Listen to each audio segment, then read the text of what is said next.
Polda Sulawesi Selatan dan Barat Sulselbar menggelar Focus Group Discussion atau FGD di Hotel Food Point Seraton Makassar, Senin 25 Januari pagi tadi. FGD ini membahas terkait keberadaan bentor dan ojek. Keberadaan becak bermotor dan ojek di Kota Makassar hingga saat ini masih pro kontra, terutama dalam hal perizinan operasional sebagai moda angkutan atau transportasi umum. Pasalnya, dua jenis angkutan umum ini tidak memiliki dasar hukum dalam beroperasi. Masalah ini menjadi topik bahasan dalam fokus grup diskusi FGD yang digelar oleh Kepolisian Daerah Polda Sulselbar Senin 25 Januari di Hotel Four Point Seraton Makassar. Kapolda Sulselbar Puji Hartanto dalam sambutannya mengatakan bahwa FGD ini dimaksudkan untuk mencari pola yang tepat untuk angkutan jenis bentor dan ojek.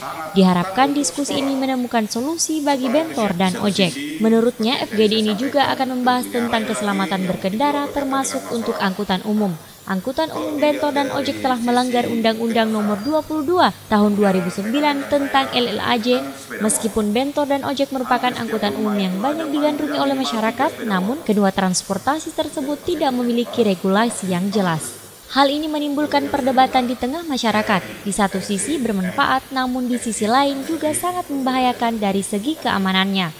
Karena secara demand supply, bentor itu menggunakan tuan jalan besar, tetapi dia mengangkut orang kecil sedikit. Nah, estetikanya juga kurang bagus, apalagi kalau belum ditata mengenai siapa sih pengemudinya itu, menggunakan SIM apa dia harus menggunakan perlengkapan apa dia. Nah, itulah perlu diatur, sehingga estetika kota juga tidak mendukung. Sebelumnya, Pemkot Makassar sendiri sudah mengeluarkan perda tentang operasional bentor di Kota Makassar. Hanya saja, perda ini hanya mengatur wilayah operasional bentor. Dari Makassar, Aksya Arsyad, GoTV memberitakan.